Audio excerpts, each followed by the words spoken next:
The Battle of Toro was a royal battle from the War of the Castilian Succession, fought on 1 March 1476, near the city of Toro, between the Castilian troops of the Catholic monarchs and the Portuguese Castilian forces of Afonso V and Prince John. The battle had an inconclusive military outcome, as both sides claimed victory. The Castilian right wing was defeated by the forces under Prince John, who possessed the battlefield, but the troops of Afonso V were beaten by the Castilian left centre led by the Duke of Alba and Cardinal Mendoza. However, it was a major political victory for the Catholic monarchs by assuring to Isabella the throne of Castile. The remnants of the nobles loyal to Juana de Trastamara adhered to Isabella. With great political vision, Isabella took advantage of the moment and summoned the courts at Madrigal, Segovia. There her daughter was proclaimed and sworn heiress of the Castile's crown, which was equivalent to legitimizing her own throne. As noted by Spanish academic Antonio Serrano, from all of this it can be deduced that the Battle of Toro was inconclusive, but Isabella and Ferdinand made it fly with wings of victory. Actually, since this battle transformed in victory, since 1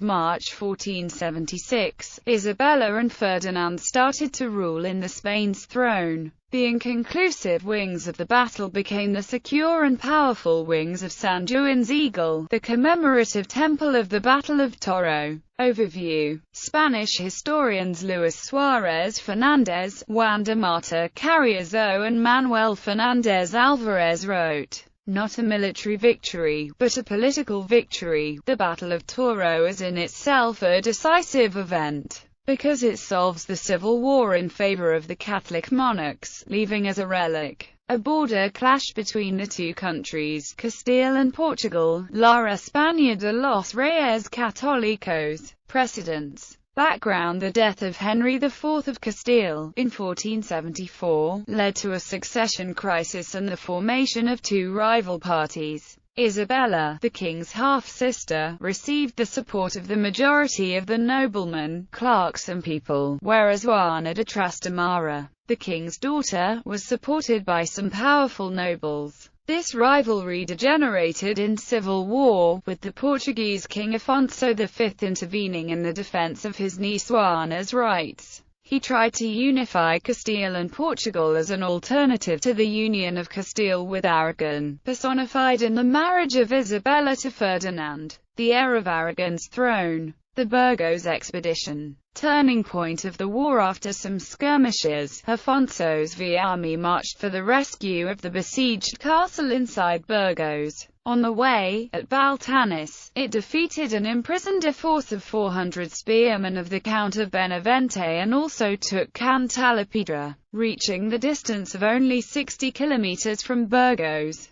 The Castilian allies pressed Afonso V to advance south towards Madrid, where they assured him many supporters. The king, who did not want to stretch his communication lines with Portugal, didn't listen to them and withdrew, leaving Burgos to its fate. The city surrendered on 28 January 1476, and Afonso's prestige sank. It is the turning point of the war. Ocana and other places changed side. The Estúñiga family defected. The mighty Marquis of Villena, Diego López Pacheco, denied his military support, and the Juanista band began its dissolution. Zamora. Prelude to the Battle of Toro. Afonso V preferred to secure its line of cities and strongholds along the Duero River. But on 4 December 1475, a part of the Zamora's garrison, a key Juanista city, rebelled and besieged the inner fortress, where the Portuguese got refuge. Ferdinand II of Aragon entered the city next day. At the end of January 1476, Afonso V received the reinforcement troops led by his own son, the perfect prince, and in the middle of February 1476, The combined Portuguese forces besieged Ferdinand's army, putting him in the curious situation of besieger being besieged. After 2 cold and rainy weeks, the besiegers decided to leave and rest in the city of Toro. Ferdinand pursued and reached them near Toro, where both armies decided to engage in battle. Disposition of the forces. Isabelist army of D. Ferdinand Center. Commanded by Ferdinand, it included the royal guard and forces of several hidalgos, like Count of Lemos and the Mayordomo Mayor Enrique Enriquez. It was formed mainly by popular militias of several cities like Zamora, Ciudad Rodrigo or Valladolid. Right wing. It had 6 divisions of light cavalry or genets, commanded by their captains. Alvaro de Mendoza, the Bishop of Avila, and Alfonso de Fonseca, Pedro de Guzman, Bernal Frances, Vasco de Vivero and Pedro de Velasco. This wing is sometimes called vanguard as some of his men closely followed the Portuguese from Zamora to Toro. It was divided in 2 lines.